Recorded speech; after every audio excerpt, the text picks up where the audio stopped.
Galata ki gofta fayyisa ko gaddisa naftate gafara ko wada barabaran indabarse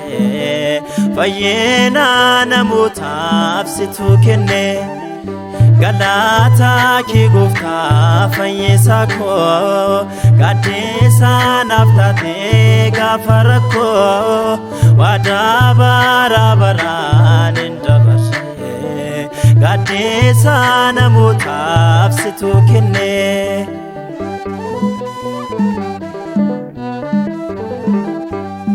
Labben ko yommo gadde yaadan sammon qaari'e nyaatni jireenya kan ko fayyisaan ko dhalate guyyaa fayyinaan arge diinaa kutu caalise gonfoo ulfina isaatiin ifaatti naan bobbaase Galata ki gofta fayyisa ko gaddisa naftate gafara ko wada barabaran indabarse fayyena namutaaf situ kenne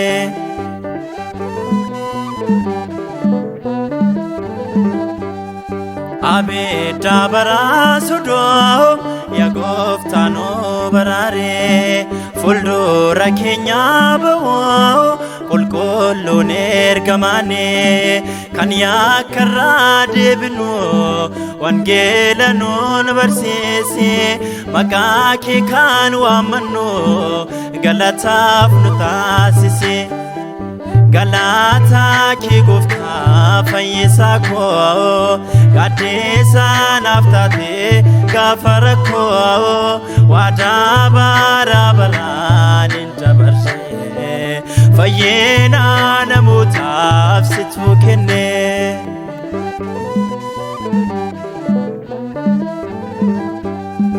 Ansen noksado Kesa ko situ beka Rukuba ko fayyisuuf ati qabda makika Mukti goftaan eebbise lalisee firii laate Kan goftaa saatamane jireenya dhugaa argate Galata ki gofta fayyisa ko gaddisa naftate gafara ko wada barabaran indabarse fayyena namutaaf situ kenne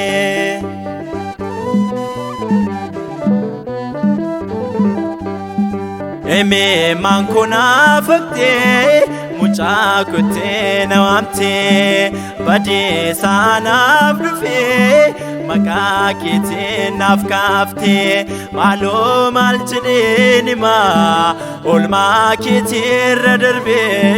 kanaan kufee na kaafte galata faana dhaabde Galata ki gofta fayyisa ko gaddisa naftate gafara ko wada barabaran indabarse gaddisa namutaaf situ kenne Galata ki gofta fayyisa ko gaddisa naftate gafara ko wada barabaran indabarse fayyena namutaaf situ kenne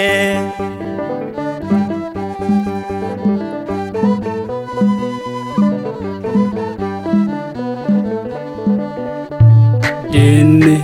toora galee nu danquus danqaraa sibiilaan karaa cufuu yaaluus yaa gooftaa dura keenya baatee mootee waan nu moosifteef galanni ulfinni teessoo kee irratti siif haa ta'u bara baraan ameen